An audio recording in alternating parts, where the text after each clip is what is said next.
2017 season had never been to victory lane in the Monster Energy Cup Series.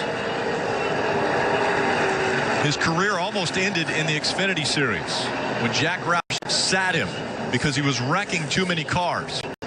It was a wake-up call for Ricky Stenhouse Jr. He knew he had to focus more. He went on to win 2 Xfinity Series championships. That propelled him into a ride in the Cup Series. And now he's making the best of that with his second win of 2017. Steve, who oversees the restrictor plate program for Roush Fenway? Jimmy Finney, longtime crew chief in the garage. He oversees this program. He's brought speed to their cars at Daytona, Talladega.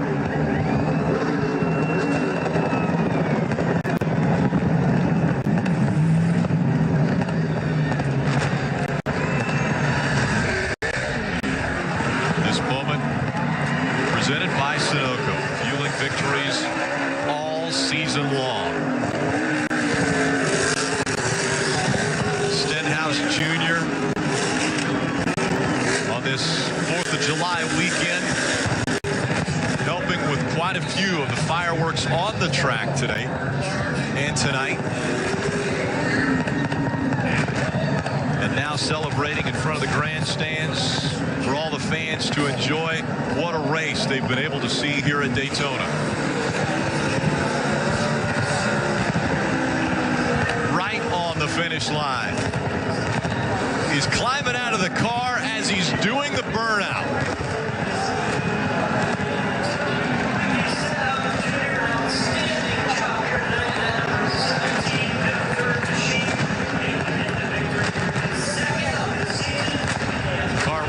Down to the apron.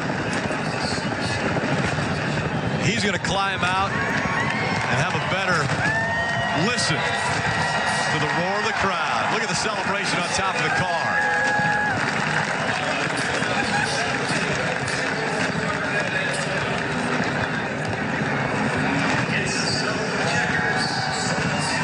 His second Sunoco checkered flag of his career and the second of 2017. And Marty Snyder's down there with him. How about that? Ricky Stenhouse wins the last 2 restrictor plate races, wins it at Talladega, and wins it here tonight at Daytona, taking his helmet off after the big celebration. Ricky, were you surprised the 38 left that bottom open for you? Yeah, it's tough out there. I left the bottom open for the 13, and I thought I gave the race away there, but wow, these guys, I kept my Talladega car, told them to build a new one. They built a 5th, 3rd, 4th that was really fast. We won the Firecracker 400, man. That's awesome. Been coming down here since 2008. Came in 2006, one time with Bobby Hamilton Jr. And it's cool that we put it in victory lane, got our second win this year. What do you want to say to these fans? They're hearing you right now, Ricky. Love it. Thank you for coming out here. Everybody in NASCAR. America, 1776. We are the champs. All right, we'll see you in victory lane, all right? Thank you. All right, Ricky Stenhouse Jr. celebrating on the start-finish line, obviously celebrating with the fans as well, Rick. What a great opportunity the fans have here to be able to experience that win with Ricky Stenhouse Jr. He's on his way, though, to, once again, the most coveted real estate in all of racing. He will go to victory lane at Daytona International Speedway. We're going to hear from him again there.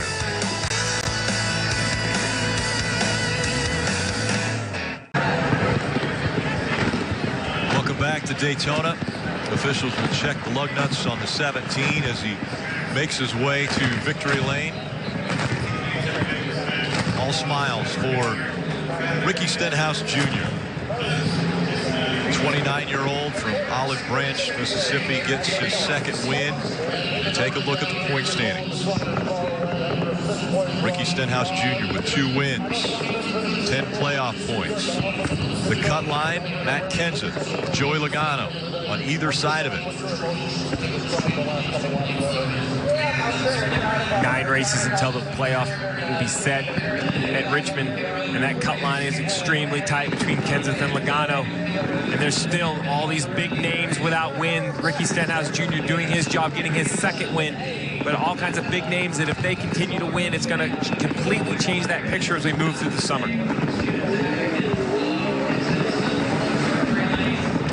Ricky Stenhouse Jr. doing a little burnout as he works his way into victory lane at Daytona. He mentioned it. How big is it to win the 4th of July race at Daytona? He shuts it down, and his crew chief right there to celebrate with him. Another big win for Ricky Stenhouse Jr. Danica Patrick making her way over to congratulate Ricky.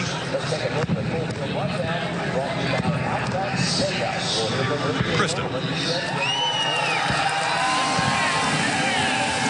Well, less than 2 months ago, Ricky Stenhouse was trying to be a Monster Energy Cup winner. Now, he's won at Talladega. He has now won at Daytona. You already thanked the fans. You did that interview. Trevor Bayne coming in to congratulate. Crew Chief Brian Patty has been here. Ricky's girlfriend Danica has been to the car. You talk to the fans, you thank them. Now we're going to thank, this one is for your team and for Olive Branch, Mississippi. And Ricky, this one's for you too. Yeah, it validates what we did at Talladega. I want to first off thank all the troops that have fought for our country, for our freedom. It's most important right now. Thank the good Lord for giving me this opportunity to come out here and do what I love to do for a living, to work with this great group of guys. You know, we've been working really, really hard at Roush Fenway, and this just keeps pushing us further and further along. You know, Fifth Third, Fastenal, and Sunny D, Little Hug Fruit Barrels, GoBowling.com. This Ford Performance team has just been amazing. Ford's been dominant. Roush hates engines, Doug Yates. I told his wife to bring his daughter in here because she's biggest fan. I told her I'd meet her in Victory Lane, so this is really cool. It's going to be I had a 4th of July party planned. You're going to need to plan another one. It just got a little bigger. With 2-year-old, I wanted to ask if the 2-year-old version of Ricky Stenhouse, or 3-year-old, the one that jumped on the dirt bike, would have known that you, at 29 years old, would win at Daytona. What would that little guy say? It wouldn't believe it. You know, my dad has taught me for a long time, you just got to keep working hard. You know, sometimes when things aren't going right, you just got to keep working hard. You can't give up. And I wish they were here. Mom, Dad, and my sister, they're at the lake hanging out this weekend. But, you know, I can't wait to see him and talk to him a little bit later. Like I said, the party's going long into the night in Olive Branch, Mississippi, where Ricky grew up, and it is in Daytona. And that 4th of July party that Ricky Stenhouse is going to throw, like he said, just got a whole lot bigger. 0 for 157 to start his Cup Series career. 2 for 8 out of the last 8 races for Ricky Stenhouse Jr. Stay tuned for post-race coverage on NBC SN with Krista, Kyle, and DJ. Next week's races from Kentucky, also on NBC SN. What a night it has been at Daytona.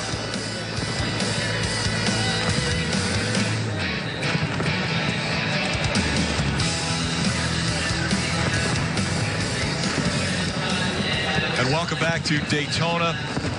The interviews continuing for Ricky Stenhouse Jr. in Victory Lane at Daytona as the fireworks continue to go off on the backstretch. And Steve and Jeff, we have seen fireworks from really the drop of the green flag.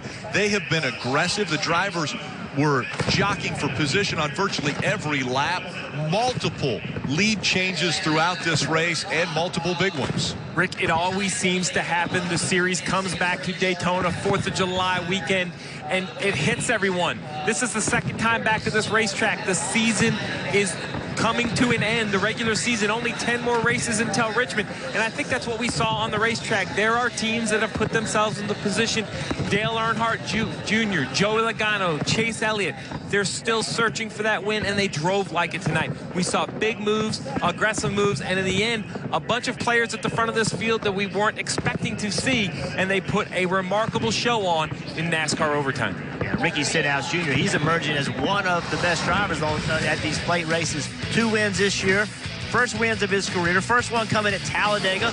Once again, he had to do a really, really great job of blocking that field, put himself in position. They had trouble early in the race, battled back from it, got himself in that position, and then aggressively did what he had to do, blocking left, right, did everything right to win. And then, of course, tonight, you never really heard their name. Didn't lead a lot of laps, led 17 laps. But when the time was right, he put himself in position, capitalized, 2 wins. It's a great get your first win and then follow it up with another one in the same year. Interesting at Talladega, his dad was actually on the backstretch watching at Talladega when Ricky Stenhouse Jr. pulled off that first career win. Well, his dad thought the fastest way I need to get from the backstretch to victory lane is I'm going to climb over the fence because I'm going to go straight across the racetrack. Well, the NASCAR security said, whoa, whoa, whoa, hold on. Who is this guy climbing over the fence? They stopped him and said, no, no, no, you cannot climb the fence here. And he said, wait a minute. Ricky Stenhouse Jr. is my son. Jr.'s dad got a police escort all the way to victory lane to celebrate his first win. And now already Ricky Stenhouse Jr. celebrating his second win, and it happens in Daytona. You also have to feel good for Roush Fenway. Roush Fenway has been beaten up. They haven't had the performance you expect to see. When you think about Roush Fenway, you think about Mark Martin, you think about Carl Edwards, Matt Kenseth, Kurt Busch winning championships. That's what you think about. We haven't seen that from Roush Fenway the last several years, but this super speedway program has helped lead them back to the front. Jack Roush has said, look, we're not going to keep doing this. We're going to find a way to get ourselves back to the front. They focused on this restricted play program, put the right people in charge, and results have come. And Rick, once again, the blue oval. 1-2 Ford, 3 for 3 so far this year in the restricted plate wins. Once again here at Daytona, they sweep the top 2 positions. Danica Patrick celebrating there with Ricky Stenhouse Jr. 17 years ago tonight, Jeff Burton, the guy sitting next to me, gave Jack Roush his first 400 win. And tonight, Ricky Stenhouse Jr. gives him his 5th 400 win from Daytona. It's time to head over to Krista, Kyle, and DJ. Thank you, Rick. And Victory Lane certainly is rocking. The 17 team guys celebrating. Coming up on NASCAR America Post-Race Show, we'll be with you for the next hour. We're going to hear from, of course, Ricky Stenhouse. He'll come over and join us. We're also going to hear from that gal standing next to him, his girlfriend, Danica Patrick, who is also in the race tonight, Jimmy Johnson, Martin Truex Jr. Of course, we'll talk Dale Jr.'s night, and so many young guys who are up front in the closing laps. This really could have been, as is the case anytime we come to Daytona and Talladega, anyone's game. Tonight, it belonged to Ricky Stenhouse. Chris Devoda alongside Kyle Petty and Dale Jarrett. And yeah, that's the distance we are from Ricky Stenhouse right now. There we are on our, I'm covered, I know. I know, it's going to be tough tonight with all this glitter in your hair and all this confetti. It's going to be tough. So at some point tonight, here's what we're also going to see. At some point, I'm going to show you my shoes because they are still covered. Yes, they are. Covered in red, white, and blue confetti on this 4th of July weekend. It's almost the King's birthday because this day started. We had a double duty. We had Xfinity Series racing. We had Monster Energy Cup racing. The King turns 80 tomorrow. So it is a celebration, but no one is celebrating more than Ricky Stenhouse. Talk about, guys, how he did it. Go, Dale. I don't know how he did it. I'm telling you, this thing was crazy. This race, from the time they dropped the green flag until they threw a red flag and then the checkered flag, I don't know. This race never had a rhythm to me. No, it was tough, but he was right there. We had to know coming in that this wasn't his win at Talladega wasn't a one-time thing. He's put himself in position at these at Daytona and Talladega to do good things, and so I would say that he was patient, but I'm not sure that he was. Maybe a couple of times during the night, but he just continued to work. And he got very, very fortunate when he had the incident with Kyle Larson there coming off of turn 4, that he didn't get more damage from that, didn't lose many spots from that. And then he made a good run. He made the smart move. He knew where he needed to go, and he had a good push there at the end to get the lead. And they've had some consistency. It's not just the plate checks. That's obviously right, where he's had his 2 wins, but they've had a lot of top 5s. He and crew chief Brian Patty have really gelled. But we talked about the young guys, in those closing laps before we saw that last accident, before the race just had those closing laps. I mean, you had Ty Dillon, 25 years old. Kyle Larson, 24 years old. Ricky's 29. Daniel Suarez, 25. Ryan Blaney, 23 years old. It could have been any one of them. It doesn't make any difference. Mention those names again, and there's somebody sitting in Iowa saying, who is leading this race, and where did these top 5 come from? Dale and I said the same thing. I mean, we looked at it and we said, look at the top 4 or 5 that are left that are up here running for this win. And it was amazing. I mean, of all the people that were in the top 5 or top 10, none of them had won a race except for Ricky Stenhouse and the 48 car of Jimmy Johnson, who pitted there under that last caution and went back to the back. Had won races that could repeat. Were from people like Clint Boyer, who's back there, although he had another great run right there. But then Matt Kenseth, who had trouble again, Joey Logano had trouble, because if one of those other guys wins, then that takes another spot away from those potentially getting in the playoffs on points. And that's the situation we're going to see for all of these weeks coming up until those playoffs begin. The drivers who already have those wins, they're already in. They're not taking spots away from these guys like Joe Gibbs Racing. Reagan, another driver who was certainly in the mix, leading in the closing laps. He's with our Dave Burns. Well, 6th place is not what David Reagan was hoping for, but he was so close to getting so much more. Yeah, I thought if I could clear the 13, I would be in great shape to win. And, you know, to win these plate races, you just got to be a good blocker those last couple laps. And I made a lot of good moves tonight, but I didn't make a good move coming to the white flag. And I saw the 13 had a really good run. My car wasn't good on the bottom. Anytime there was a car on my outside, felt like it kind of drug me down. So I wanted to try to keep anybody on my bottom. And the 17 and the 95 just had way too good of a run. So, yeah, I'd love to hit reset and do it again, but you can't do that in this world. So we'll chalk it up. I'm proud of the Shriners Hospitals for Children 4 team celebrating 95 years, and over 1 million kids have been treated over that 95 years. So we had a lot of fun, led some laps, and came up a little short. From what I heard on the cool-down lap, sounds like Bob Jenkins was pretty happy with what you did anyway, and he would have loved victory lane, but he's proud of you tonight. Yeah, Bob really pours his heart and soul. It takes a lot of time and financially commitment to this Front Row Motorsports team, so couldn't be more happy to drive for Bob. He's a good friend of mine, even when I left and went to the dark side for a couple of years. But can't thank everybody at Ford Performance and Overtons.com, Camping World, Jacob Companies. Everybody's really supported this 38 team, so we're going to have some fun. And we still got a whole another half of a season to go, so and we'll ride along with NBC folks. Thank you. David Reagan. But he has in the capper seat. We felt like he was. And he chose the lane and he went to block. It was like, what's he thinking? Why did he open up that inside? But I mean, he kind of explained it. His car didn't work on the bottom the way he felt like it would work. He felt like he was going to be stronger moving to the top and blocking. But when he opened up that lane, it was pretty much over with at that point. Hey, I tell you what, it's very easy to stand here and drive these cars and know exactly what to do. Inside that race car, trying to take in everything that's going on, and trying to ensure that you're making the right moves is one of the most difficult things that you ever face. All you can do is try to take the information you're being given and whatever you can see out of your mirrors. He felt like that the outside was making a bigger run than what he had help on the inside, even though I like the Ford-powered Ricky Stenhouse that would have been behind him there. But again, that's easy to sit here and say. It's so difficult to make all the right moves all night long, especially in the closing lap. Yeah, it's terrible for us to sit here and try to second-guess a driver. But again, he said, my car was not good on the bottom. I had to protect that outside. And he knows more about what that car is than Dale and I do, or that Jeff or anybody else does. But you got to give it to that team. Once again, a small team.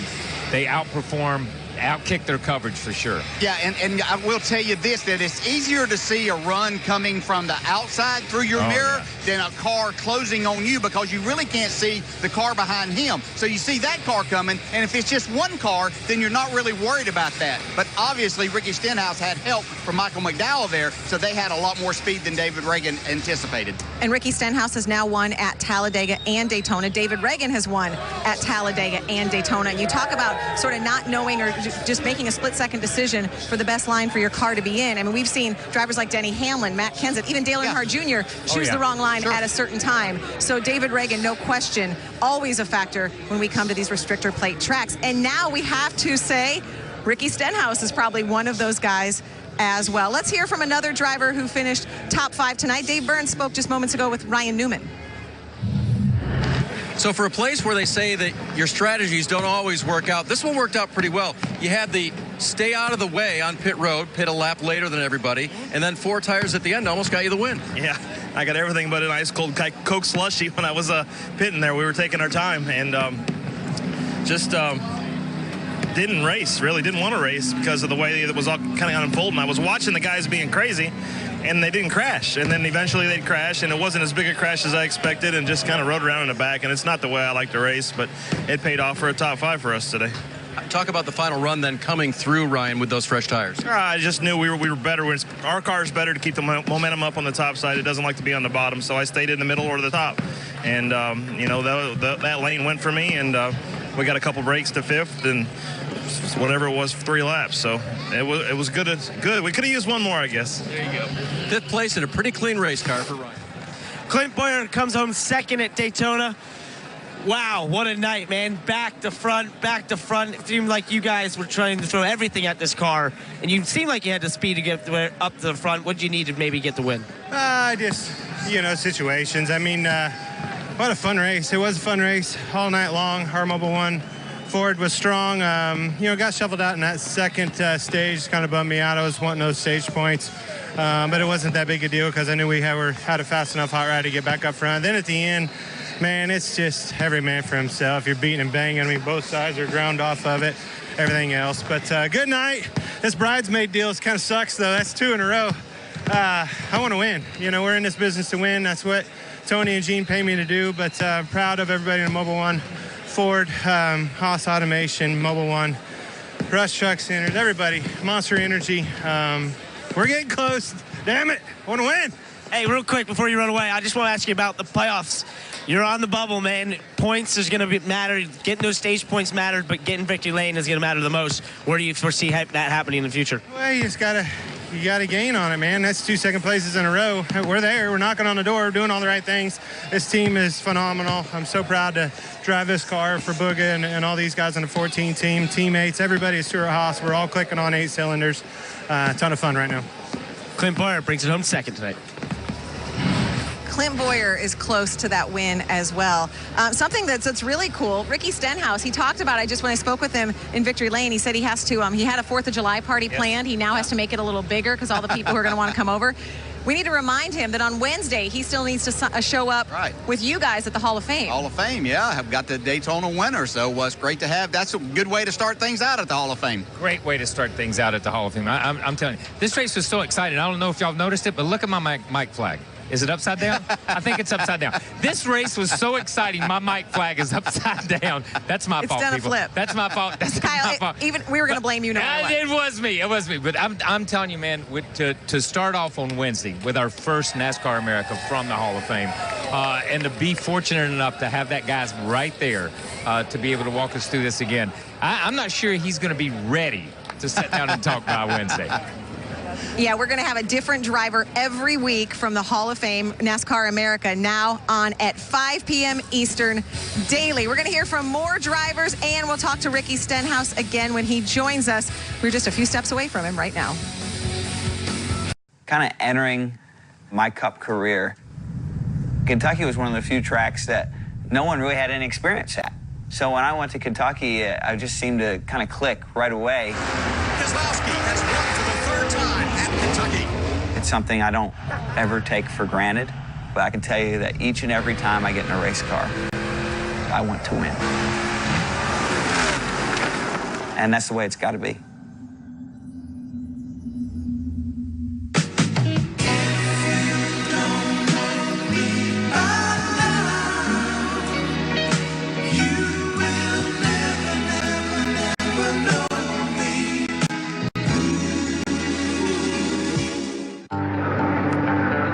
What goes around comes around. And as a sport that races in laps, we know that a clean race pays off in the finish. It's why NASCAR commits to green programs and biofuel, like Sunoco Green E15, so we can offset our carbon emissions. We're not going to stop making a difference, and neither should you. Learn how you can help by visiting NASCAR.com. The Verizon IndyCar Series is on NBCSN. It's all-American short track action in the cornfields of Iowa with the Iowa Corn 300 next Sunday at 5:30 Eastern Time on NBCSN. You know, I love it anytime there's racing in Iowa, but the fans here love the racing in Daytona. Let's hear from another driver, Kelly Staff is caught up with the reigning champ. Well, Jimmy Johnson ends this one right where he started it in 12th position. But, Jimmy, you actually move up to second in points. How big is that at this stage in the season? No, it's great. We've got a great race team, and it's nice to be rewarded with good points and some all-important championship points. I really thought we were in a great position, and I got smashed into the wall by the 95 off of 2. But to come back and have the car tore up, still in at 12th. Decent day for us, so excited about that, but really looking forward to the summer stretch here. We've got some great racetracks coming. Just want to wish everybody happy 4th of July and happy birthday, America, and thank you to all the men and women that serve our country. There were some interesting cars up near the front of the field. What was it like racing around so many of the young guys that had made their way to the front for a good portion of this race? Yeah, there was a lot of young guys up there, and then guys like David Reagan that just drove a superb race and placed his car perfectly everywhere all day long. I could tell at times he didn't have the fastest car, but he did a phenomenal job of working the draft. So it's fun to mix it up there with those guys. And finally, Jimmy, it could be the last time we see your teammate Dale Earnhardt Jr. race here at Daytona. Can you just kind of reflect on what he has meant to this place and to you maybe personally? I have a feeling to be back. He did win a pole here, so maybe we can talk him into coming back for the Clash or something. But it's hard to believe that that could be coming to an end. He's been a great friend, a great teammate, and has done so much for this sport. We've watched this and have grown within this sport through his eyes. The relationship that he had with his dad, then after his father's tragic death. He's a very entertaining guy and a very open guy as well. Thank you, Jimmy. Thanks. Paul Menard brings it home third here at Daytona. Paul, that was just a crazy finish. You kind of hanged out any laps or so, just shot up to the front. Yeah, we really wrecked really early, had some damage, and then once you get back there, it's really hard to get back up to the front, and just waiting for something to happen at the end of the stages. We weren't in the top 15, so I was kind of bailed out of the pack for the stages, but had a really good handling car. From yesterday in the draft, we weren't in the top 15, so I was kind of bailed out of the pack for the stages, but had a really good handling car. From yesterday in the draft practice and all weekend long, handled really well. I knew it would race really good tonight. Boyer gave me a hell of a push that last lap, and I just wasn't very good at leading, being the first car in line, and with Ricky breaking the air, I just couldn't get a run off to the start-finish line. What does this do for the 2017 going forward as you look at the season as a whole, going towards the playoffs? You look at your teammates who've gotten victory lane. What do you guys need to do to maybe get in victory lane and be a factor in the playoffs? Just keep doing this. If you run the top 5, you just put yourself in position for wins. And we definitely had a shot tonight. I just couldn't get a run off turn 4, even with Boyer pushing me. He was kind of bumping me a little bit. I didn't have the big run that I did the lap before, so I thought we could have potentially won this one, just couldn't get that run. Great finish by Paul Menard here tonight. A career best finish for Michael McDowell, who brings the 95 home 4th. What a ride for you. What was it like being up there running with the top guys in the sport?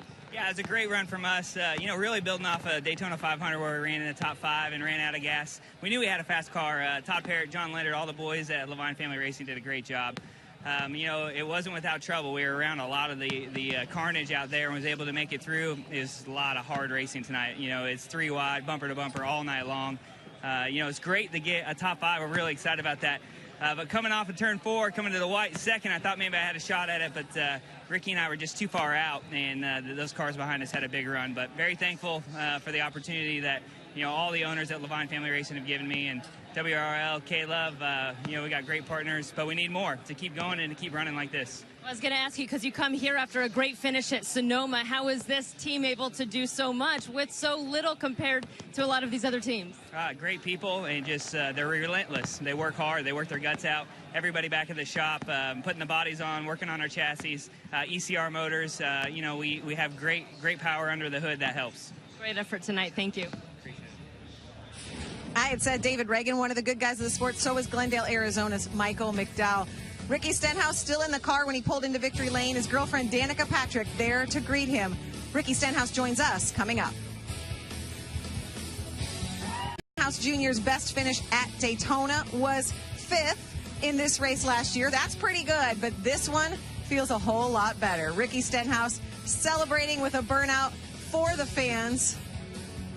And we think that celebration is going to go well into the night. Ricky Stenhouse joins us now. So I just spoke with you a little bit ago, so I'm going to let the guys pepper you with some questions. Yeah, this is what I want to go to about 40 laps to go.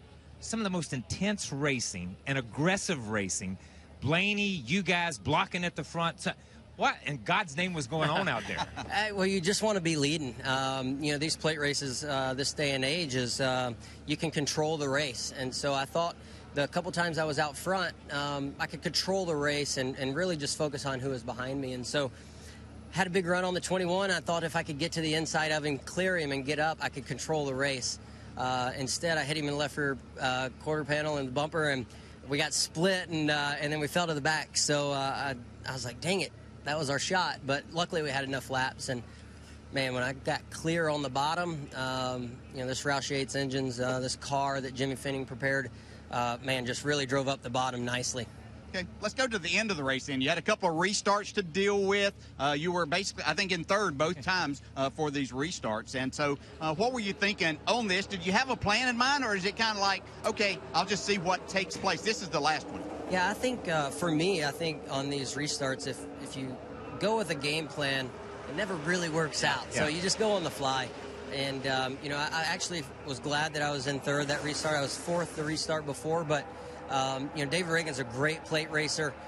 He just got caught out a little bit like I did. When I got to the lead, the 13 was coming so fast on the bottom, and I didn't think that he would get to me that quick. And talking to David, that was kind of the same thing. He moved up to block the 13, and then, I got a great shove from the 95, and it was kind of all over from there. And then, when you're going around and looking in your mirror, you're just praying that they're 3 wide and slowing each other down. So I knew Clint was behind the 27. Clint's a great pusher. He's pushed me a lot at these speedways at the end of the race. So I was hoping they were going to get racing. I think, and Dale knows this, and every restrictor plate race you learn something, and you carry it to the next and build something. You come out of Talladega, and you made a move at Talladega. Is there things that you learned during that race that carried over to any of these last 8 or 10 laps? 100%. And then like you said, I learned a ton this race. Learning how to work the bottom. I normally at speedways am only on the top side of the racetrack. That's where I feel comfortable. It's where I feel like my car runs the best.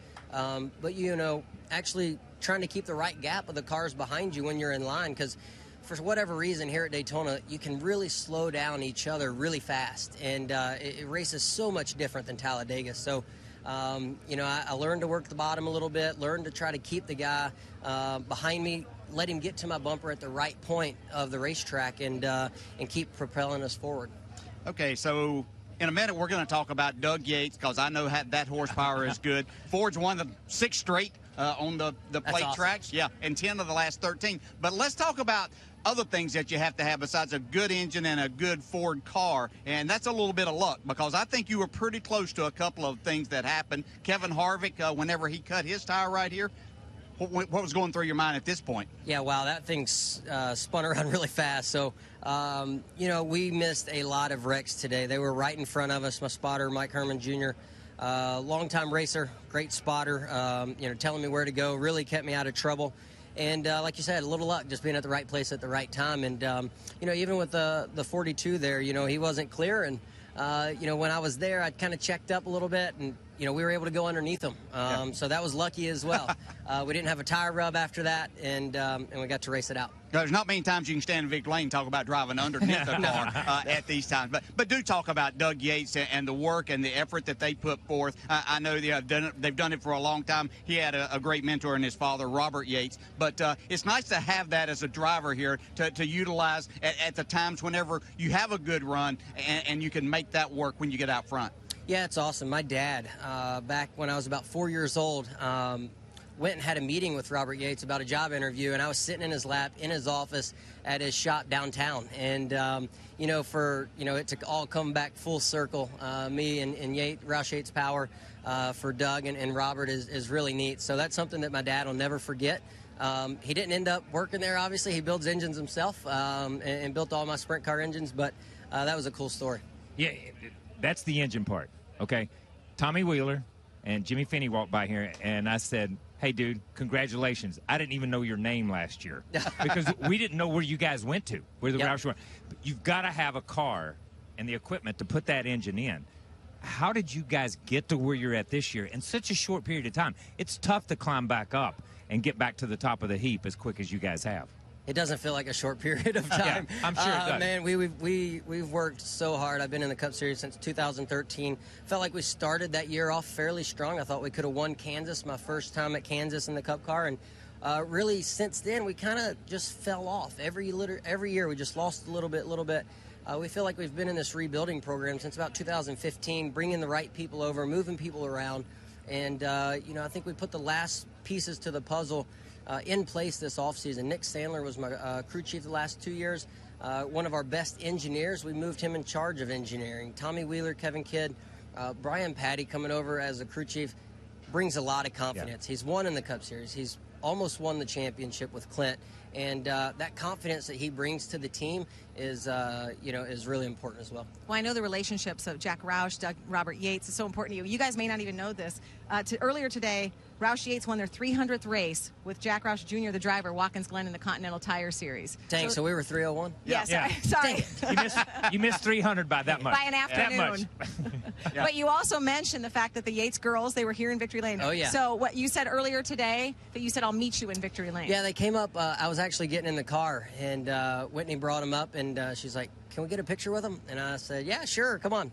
So we got a picture, and then I said, all right, I'll see you in Victory Lane when we're done. So we held up to our end of it. Yeah, when they walked by, I said, okay, and she raised her hand. She said, that was me. So congratulations. Yes. And again, you have a standing date, so I know the 4th of July party is going to be huge. By the way, if you have fireworks like they had here at Daytona, you're going to spend all the money you just won. I bought some. I think I need to go back. Buy some more. I don't think Daytona has any left because they sent them all off tonight. We'll see you on Wednesday on NASCAR America at the Hall of Fame. You're the very first driver, by the way, for the Hall of Fame shows. Yep. Yes, perfect. Starting it off strong with the Coke Zero 400 winner. You'll hear Ricky Stenhouse. He'll be with Kyle, Dale, Jeff Burton, and Rick Allen from the Hall of Fame at our new time, 5 p.m.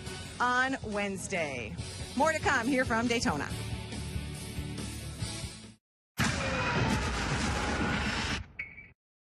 Making it full wide. And the big one happens at Daytona. Look how fast that happened. This is the fear when it comes to Daytona. 75 laps to go. Oh, around goes the 24 of Chase Elliott. 3 wide for the lead.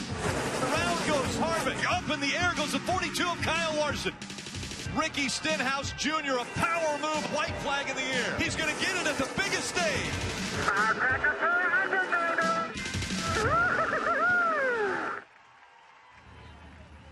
We love seeing that emotion. Now, Ricky Stenhouse Jr. already had a win. He ups that total to 2, so he didn't take a new playoff spot. No, he didn't do that, but he secured his very well and got some more playoff points. And just think, you do realize that they're Talladega in one of the segments that we get to, so if he can survive a little bit with those extra playoff points, maybe an omen for him. So 16 drivers will advance to the playoffs. So those drivers 11 through 16 hoping they don't have to rely on their points because we know we're going to have some more winners. Joe Gibbs Racing still winless in 2017. This was a wild one, 14 cautions. That's a new race record. 27 drivers involved in accidents tonight. Let's hear from some of those drivers. fiery end for you tonight, Danica. Take me through that last incident and what you saw from your car. Tough to see anything being as far back as I was, but I mean, looking at the replay, it looks like, quite honestly, it's a racing accident. But I can tell you what did happen all night, and that was everyone was pretty crazy. So I think that was just kind of indicative of the entire race and why we had basically 20-lap runs and cautions. Because I mean, it was just people were just bumper to bumper and side drafting a lot and pushing the middle, and it made it weird. The top didn't even really come in as a consistent lane, it felt like. So it was just, I think everybody's just on edge tonight. Must have been a full moon. No, it's half. So what did you see, and how did you try to avoid it? Just try to slow down, but you get hit from behind, you hit the guy in front of you. There's nothing you can do. So when you're going 190 something and everybody stops in front of you, it's kind of hard to do anything. So unfortunate night for sure for Bass Pro Toyota. And this July race, man, I don't think I finished it in like 5 years. It's just it's been a tough one every time. Every time we feel like we're doing something okay, we get in the big wreck. So it's been a tough one for sure, but we'll rebound and go to Kentucky and hopefully go for some more wins. Can you put your finger on it? On what? On why late June bad? Just, I'm always in the wreck. I have never caused them either, so that's the part that hurts the most. It's the toughest part to deal with, but it's just plate racing. It's not been good to us, especially in July for whatever reason. So yeah, it is what it is. We'll go home and go to work and look forward to some really good tracks coming up for us.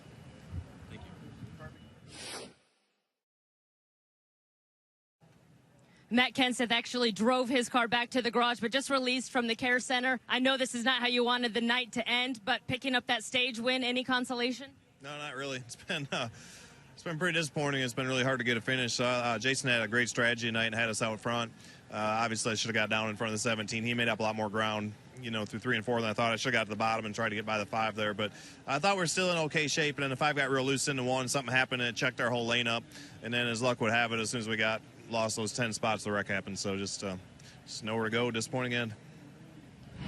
Matt Kenseth does hold the final playoff spot currently, 3 points over Joey Logano. And we've seen Matt Kenseth, certainly he's won here at Daytona. Danica, it was interesting we started with her because Danica was celebrating, obviously, with Ricky, but 27 drivers. And we know it could happen at Daytona, but 27's a lot. This is the frustrating part. When we listen to all those interviews, whether it's Danica's interview or Matt's or Martin's, it doesn't make any difference. The frustration is being caught up in someone else's issue. They didn't have the issue. Matt's not the one that wrecked. Danica's not the one that wrecked. Martin's not the one that wrecked. Something else happened in front of them, and they get caught up. They get hit in the back. They get hit in the side. There's so much. And I think Danica said it best. The top lane never come in. These guys were beating and banging. It was very aggressive. We just had Ricky Stenhouse on here. He was talking about how much fun it is. You know why he's talking about how much fun it is? Because he's in victory lane. That's the way the guy in victory lane talks. But the guy that finishes second, like Clint Boyer, he's hanging his head a little bit. The people that are in the garage area, they're a little bit disappointed and a little bit frustrated at it. It was a tough night and a tough race. Yeah, and this racing's become even more difficult as they've made that box smaller as to what the crew chiefs can work on, things they can do. So the cars have become so close, and so you have to take chances. You have to push a little bit harder, and especially if it's a driver that's had a mistake or someone made a mistake that put them back behind a little bit, then you have to try a little bit harder because you knew how difficult it is because all the cars are so equal.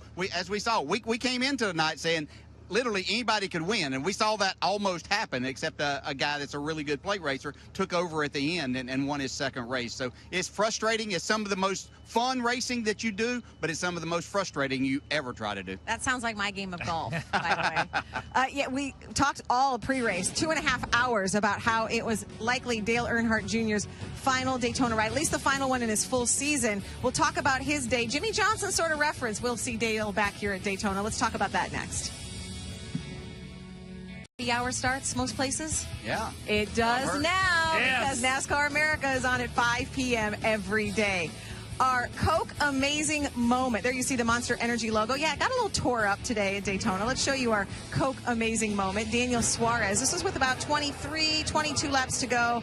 You're going to see that 19. Look at him on the high side. That's not our amazing moment. That's our where did he come from moment. Because I'm telling you, I know he ran pretty good. But Daniel Suarez came into his own a little bit as a plate racer tonight. He did some stuff. He got up front. Look at his eyes. It's amazing to watch him drive and watch this in-car shot that we had. But I thought he had a really solid run tonight for a rookie. He really did. It was very aggressive, made some really good moves up there, got shuffled back at the end, unfortunately for him. But those in-car camera shots were just incredible. Watching his eyes. It seems to be when we just show a high shot, it looks like everybody's just cruising around here at 195 miles an hour, And when you get inside, you realize and understand just how much is going on. That's the guy leading. Imagine everybody else that's sitting back there 3 wide. So there's a lot going on. He did a really nice job here tonight. I think learned a lot about plate racing. Yeah. It was an amazing moment. Coca-Cola sounds amazing right about now. Yes. This has been a long day. We did say it is officially the King's birthday because it's 12:15 Eastern time, the King Richard Petty 80th birthday. That was one of the big stories. We talked to the King at the start of the day, but we also talked a lot about Dale Earnhardt Jr. The crowd went nuts when he was introduced. So many Dale Jr. t-shirts here because Daytona synonymous with the Earnhardt family. He's won 17 times at this track. So we know he's going to run some Xfinity Series races. He's won the pole. He was on the pole today. But everyone was wanting him to win this race to make it into the playoffs. This was on about lap 52, and then he was involved in a crash on lap 106 again. Yeah, and he said, that he got into the wall a little bit, and then getting into turn one, the thing just come around on him. He felt like he had a tire going down. And I'm going to say something. We built up to this race. It was Daytona, is what everybody called it, because it was Dale's last race at Daytona. There was so much anticipation, so much excitement. In the air, there was electricity here. I mean, it really was. When this accident happened, it was a change in the weather. It's like somebody deflated the balloon here. Now, he came back a little bit later and made 2 laps up with the Lucky Dog. And was running top 10. And was running in the top 10 at that point in time, and then got in that final accident. But I'm telling you, he did everything he could do tonight. It just was not his night. Yeah, it's hard to live up to everybody else's expectations, which is something he's had to do his entire life. But, we built this as, maybe his only chance. It certainly was his best shot at trying to get a playoff berth. But it's a place that has so much success. And you just expect if there's anybody that can pull something like this off, he was the one. So it wasn't like we were unrealistic in what we were talking about and looking forward to the opportunity that I think he showed. Battling, still getting back. It would have been really interesting to see if Harvick hadn't had that tire problem and he got involved in that, what he might have could have done. Could he make a run? Because we saw some torn up race cars up front racing through the night. So it didn't turn out the way that he wanted to. Will he come back at some point in time and run here? We don't know, but it sure has been a pleasure to a few times Kyle race with him and against him and then to watch him race and perform. Yeah, and it's been a pleasure to watch him this week. To watch the man he is. I think that's the thing. When we watch, when you watch the interviews, when you watch the way he carried himself, the way he spoke with reverence about this place, but at the same time, the way he spoke with determination and the focus to go out here and win and to continue to win at this series. Listen, this is not his last race. There's still half a season. We've got him on NBC for the second half of the season. He may knock off 2 or 3 and get into the chase. I know a lot of people thought this was going to be his best shot, but this is a team, and with the confidence that he's carrying, and it's funny because it's like that weight gets lifted off of him with every race we run. It's like, okay, I don't have to carry that. I'm doing this for me. I want to be in the race car, and it's all about me. He could knock off 1 or 2 wins before we get into the chase and make the chase and have the playoffs and have an opportunity.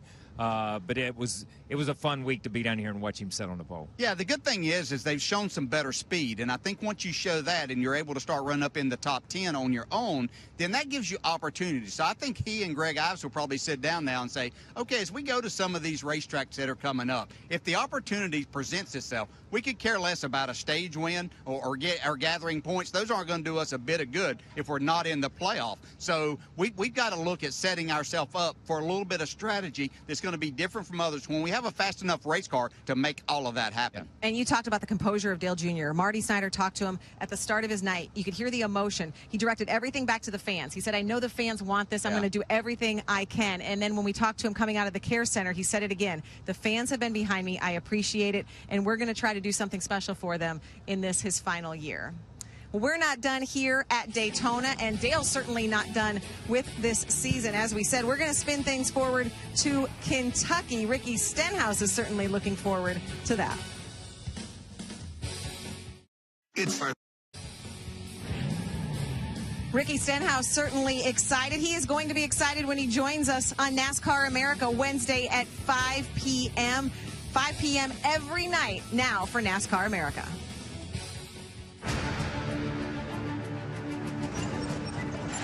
racing at Kentucky.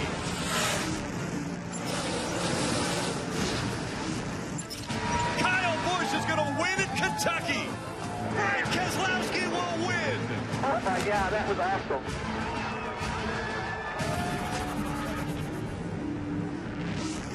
That's where we go next, Kentucky Speedway. So, yeah, you got to look at the 18, Kyle Busch, who needs to win. Brad Keselowski has won 3 of the 6 Kentucky races. Yeah, certainly Joe Gibbs Racing needs somebody in that organization to win, and I think Kyle Busch is probably their best hope right now, although Denny Hamlin will be right there, too, I'm sure. Yeah, I believe that. But I'm telling you, man, these Fords are strong right now. And Yeah. you've got to look at Keselowski and you've got to look at Joey Logano. I'm telling you, Joey's got to do something and get that thing back on track. And these young drivers continue to be in the conversation. The Ryan Blaney's, Daniel Suarez, Ty Dillon tonight up front. So we can't wait to see what happens. Please join us next weekend from Kentucky Speedway. I promise to show you guys the confetti still stuck Victory Lane on my shoes. There it is. Look at that. Celebratory. Red, white, and blue.